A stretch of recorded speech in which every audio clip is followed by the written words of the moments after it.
E aí a gente aprende também, né? O que eu faço contra isso nos dias atuais? Como é que eu enfrento essa advertência de Jesus? Como é que eu crio força contra essas coisas e não me envolvo nessas coisas? Como é que eu posso discernir tais coisas e não me deixar levar para que eu não caia no engano, na falsa doutrina?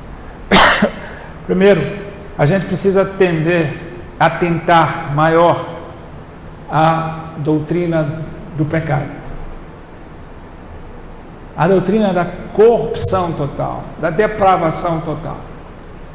O pecado, e quando a Bíblia fala de pecado, ela não fala de pecados, atos, fatos, ela fala do pecado, o pecado original que foi causado no Éden e como consequência, que o pecado original, a consequência, nos corrompeu por inteiro, corpo, mente, alma, espírito, corrompeu. Somos corrompidos por inteiro, não exaustivamente, não totalmente, porque ainda existe a graça comum de Deus no mundo, mas por inteiro. Enquanto a gente não entender o que o pecado fez conosco, nós não vamos enfrentar isso. Porque quando eu entendo o pecado, sabe quando é que você dá os seus primeiros passos para o céu? Quando você entende que você merece o inferno. Quando você tiver a consciência de que você merece o inferno, você está dando os primeiros passos para o céu.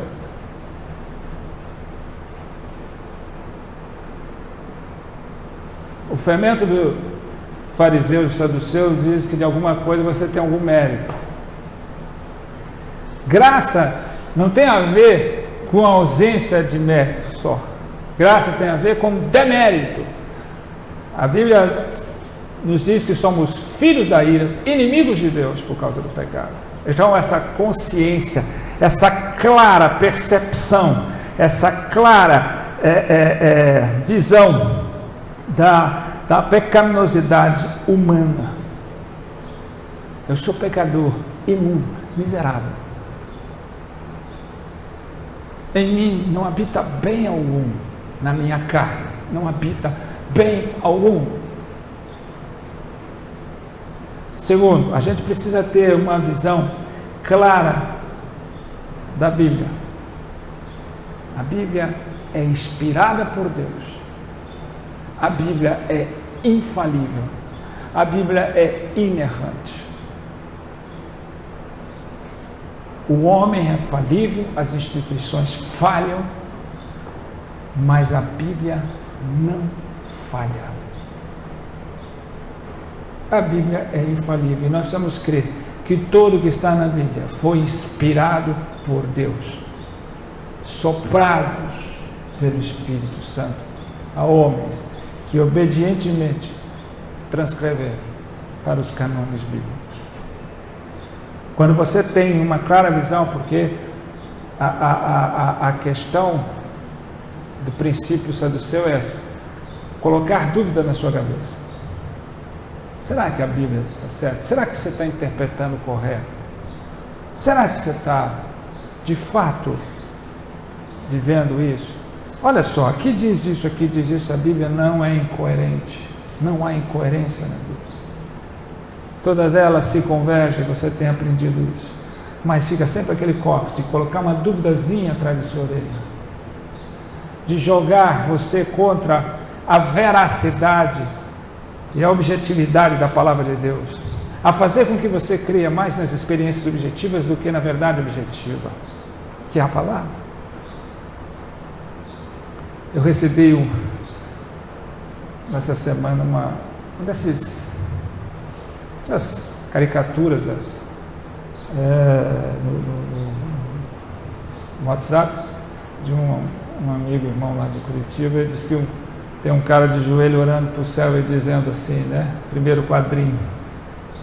Deus, me dá fé. Deus, eu preciso da fé. Deus, coloca fé em mim. Aí no outro quadrinho está uma mão dando a Bíblia para ele. Torna um cristão, me dá fé. Realmente pela palavra de Deus. Pela palavra de Deus. É aqui. Quer buscar recurso, quer buscar respostas, quer buscar fé, quer buscar alimento, está na palavra de Deus. Ela é infalível. 3, né? Você precisa ter uma visão clara sobre o ofício sacerdotal de Cristo e sobre sua expiação. Jesus veio, derramou seu sangue, morreu pelos nossos pecados, né? E de que Ele é o sumo sacerdote que está sentado à destra de Deus e intercede por nós. E eu preciso ter essa visão clara, que eu tenho Jesus intercedendo por mim. Visão clara que Ele morreu por mim, que Ele derramou o seu sangue para me salvar. E que ninguém vai me tirar isso. Não é ninguém mais, ninguém menos do que Cristo Jesus. A salvação vem dEle, a intervenção vem dEle. E é Ele que me sustenta. Outra coisa, eu preciso ter uma visão bem clara da obra do Espírito Santo em nossas vidas. Essas coisas eu aprendo e compartilho. Essas coisas eu experiencio e compartilho. Conhecimento que não é compartilhado, ele fica engessado, ele fica inútil. Então, a obra do Espírito Santo, quem é que faz, quem é que me dirige, quem é que me convence do pecado, da justiça e do juízo? O Espírito Santo. Quem é que coloca essa palavra em meu coração? O Espírito Santo. Quem é que atua, quem é que efetivamente faz com que a obra redentora de Jesus venha em minha vida? O Espírito Santo. O Deus Espírito Santo, a obra desse Deus Espírito Santo, você entende essa obra, você tem uma visão clara disso, porque você vê um monte de gente que não consegue obedecer, que não consegue viver, que sempre está à mercê de qualquer vento de doutrina, porque ele não crê na visão do Espírito Santo, que te orienta, que te disciplina, que te fortalece, que te adverte, que te revela as coisas verdadeiras do Senhor. Então eu preciso, o Espírito Santo de Deus ilumina o meu ser. Por isso que eu falo que você precisa sair da igreja não aliviado, você precisa sair da igreja iluminado. Porque se você sai da igreja aliviado, você, meu problema acabou, os outros problemas virão, mas se você sair iluminado é outra, você vai ser luzeiro para os outros. O conhecimento vem, e o conhecimento não é tirado de você. E o conhecimento faz com que você não seja enganado, iludido por falsas doutrinas. Essas são as formas que você enfrenta essa realidade hoje em dia. Falo para vocês, tomem cuidado, advirto a vocês, faço uma advertência a vocês, parem de ficar olhando qualquer mensagem no celular, qualquer mensagem no YouTube, nas redes sociais, que sejam bonitinhas, que venham, olha, você viu o que o pastor disse aqui? Olha, eu vi isso aqui, é lindo, tem muita coisa linda, que não é bíblica, que perverte. Não, mas ele falou, está ali no texto. O problema é que você não vê a sutileza dessa mudança. Uma coisinha, um detalhezinho, o fermento é um pozinho, um pouquinho desse, numa massa desse tamanho, muda tudo. Basta uma gota de veneno para estragar todo o alimento. Então a gente precisa ter cuidado, a gente precisa ter cautela. Deixa eu ouvir o que ele disse aqui, né? Aquelas pessoas que gostam de ouvir televisões e coisas, e a gente fica falando que a gente conta, mas que lindo, está falando ali, está a Bíblia, tá. Cuidado com a sutileza. Mas a pessoa é séria, sim. Esse é um conselho que eu te digo. Não se deixe levar por homens sérios. Os fariseus eram sérios. Os saduceus eram sérios. Serviam com sinceridade, com responsabilidade, com devoção. seriedade não leva ninguém para o céu. Só a verdade. Então não é por ser sério. Mas olha, fulano é bem competente, compenetrado, ele é sério, uma pessoa muito séria. Beleza. Isso não quer dizer que ele não seja errado, tem uma doutrina errada. Não adianta só pertencer a uma igreja, gente. Se você não pertence a Cristo, privilégio espiritual não leva ninguém para o céu. Tem gente que está aí, ó, não, eu faço parte da comunidade tal, da igreja tal, eu sou da igreja tal, eu vou lá aos domingos assim, tem gente que vai de vez em quando. Isso não leva ninguém. Pertencer a uma igreja, ter carteirinha de igreja, não te abre porta no céu. Você precisa pertencer a Cristo, de fato, realmente, verdadeiramente, e não falar, eu tenho Deus no meu coração. Se até aqueles que em nome de Jesus expulsam demônios, fala Jesus assim, aparta-te de mim que eu não vos conheço, vós que praticais a iniquidade. Imagina aqueles que acham que tem Deus, pensam que tem Deus, porque pertence a uma igreja. Você precisa pertencer a Cristo, senão você é levado por isso. Outra, você precisa ter uma atitude mais diligente na Bíblia. Você precisa buscar aprender mais a Bíblia. Precisa aprender a estudar mais a Bíblia. Essa mensagem é para você, é para mim, é para todos nós que não queremos ser enganados, é para a gente observar a advertência de Jesus. Você não tem argumento, você não tem resposta para Deus, porque você é negligente no estudo da Bíblia. A Bíblia virou um amuleto, um monumento, um enfeite na sua vida, uma carteirinha de crente. Você anda com ela debaixo do braço, abre ela na hora da pregação e vai abrir no domingo que vem. Leia a Bíblia todos os dias, leia o que você aprendeu, leia o que você ouviu. Tente buscar um conhecimento, vai buscando, peça ao Espírito Santo, me revela, me ensina, eu vou ler, eu vou buscar. Você não pode ser negligente, você tem que ser atento, sério, na busca do conhecimento bíblico, porque ela é a verdade, ela que vai impedir que você seja enganado, iludido por falsas doutrinas, que é a praga das nossas vidas. Porque, olha, o que Jesus está falando, desde os tempos de Jesus até hoje, isso existe. Você tem pragas, você tem guerras, você tem rumores de guerras, você tem situações calamitosas, você tem catástrofes, você tem um monte de coisa no mundo. E não vai mudar. E Jesus está sempre fazendo você olhar para a igreja. Olhar para a sua posição, para a sua fé, para a sua percepção, para a sua capacidade de enxergar, para que você não seja iludido. Né? Por isso que a gente, por não ter o conhecimento do pecado, dos efeitos destruidores do pecado, a gente fica sempre indagando, por que está assim, por que acontece isso, por que acontece aquilo, porque somos frágeis, não somos ensinados no que o pecado fez com a vida. E eu não vou me cansar de falar nisso. Examine o seu coração, como nós falamos semana passada, para ver se você não está... O que é fazer um autoexame, né? É perceber que eu sou frágil, que o pecado habita em mim, que meu coração é enganoso e que eu não devo ser levado pelo meu sentimento, mas eu devo ser levado pela verdade. Você quer ver uma coisa? Tem pessoas que cometeram falhas graves no seu passado. Mas um dia, ele se confessou a Cristo, ele se entregou a Cristo. E não tem aquele que verdadeiramente, que tem um arrependimento verdadeiro, que não recebe o perdão de Deus.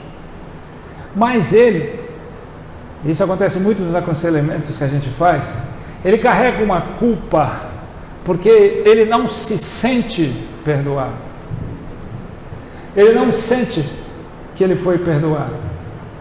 E aí você diz para ele, mas Jesus te perdoou, se você se arrependeu, eu sei que você está falando, perdoou, mas eu não me sinto. Então você está cometendo um pecado grave, porque você está dando mais valor ao sentimento que você tem do que à verdade da palavra de Deus. A palavra de Deus diz que você foi perdoado. Quem você crê mais? Na verdade da palavra de Deus ou no seu sentimento? Então, cuidado em crer mais no seu sentimento do que na palavra de Deus. Faça um autoexame. Não é o seu sentimento que rege a sua vida, é a verdade que sai da boca de Deus. Então, examine o seu coração. Eu sinto que eu não sei, eu estou sentindo que não sei o que é lá, eu sinto que isso é assim. Seu sentimento é enganoso. É enganoso o coração do homem, quem o conhecerá? Corrupto, extremamente corrupto é o coração do homem. Creia na verdade, naquilo que sai da boca de Deus. E batalhe pela sua fé, lute pela sua fé. Lute pela verdade. Isso é um segmento do que nós falamos semana passada. Jesus disse, eu não vim trazer paz, eu vim trazer espada para o mundo, para que você defenda a verdade. Lute pela verdade, lute por ela, lute pela sua fé, batalha, se arme com a armadura de Deus, né? A espada do Espírito, a palavra de Deus. Lute pela fé, lute pela verdade, defenda a verdade, sempre. Não lute pela sua paz. A paz é bom, ser pacificador é um chamado de Deus, é uma bem-aventurança, mas Jesus chamou para algo maior do que a paz, a verdade. Se para manter a paz você negligencia a verdade, lute pela verdade em detrimento da paz. Porque a verdade deve sobressair. Porque a verdade liberta. A paz, muitas vezes você não sabe aquele sentimento de tranquilidade. Eu não quero perder minha tranquilidade, não quero perder minha conveniência com as pessoas que me cercam. Eu não quero entrar em controvérsia, eu não quero discutir. Eu sou aquele de paz, politicamente correto. Para com essa balela, essa falácia. Lute, defenda. Quando a verdade estiver sendo atacada, arme-se, mesmo que você com isso perca a paz. Então está aí o conselho, está aí aquilo que a gente pode fazer, está aí a advertência, né? Que isso sirva para outros, né, que estão sendo iludidos.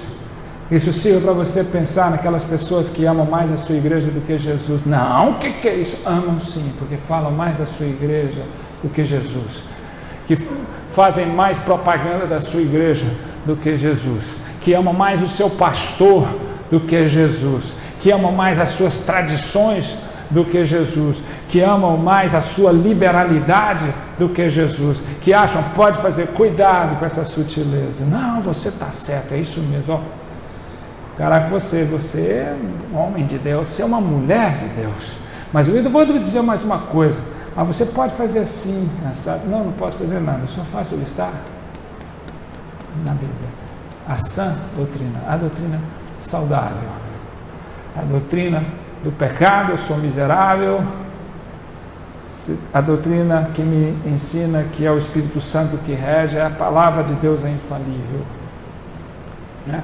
Essa doutrina que eu sigo, de não acrescentar um tio, um J, essa palavra, tá? Porque ela é toda inspirada por Deus, de não acrescentar nada e não subtrair nada, de me manter fiel à palavra de Deus, a Jesus, né? Porque é Ele que constrói e elabora a minha fé, a minha vida. Amém? Então, mais uma vez, eu deixei isso como advertência como exortação. Espero que domingo que vem Deus nos dê uma outra mensagem pautada na Bíblia. Tenho buscado uma série de mensagens agora de um evangelho simples, fundamentado, para que você possa entender, porque eu quero que você, na terça-feira, quando você vier, venha com as suas perguntas no estudo bíblico, venha com as suas indagações, porque isso é bom, né? Porque você olha assim, saduceus, fariseus, isso eu entendi, é interessante, devia ser alguém que perseguia Jesus. Não, Jesus já deixou essa advertência lá, escrita, ele já falou lá, porque ele sabia que o tempo todo os princípios iam permanecer.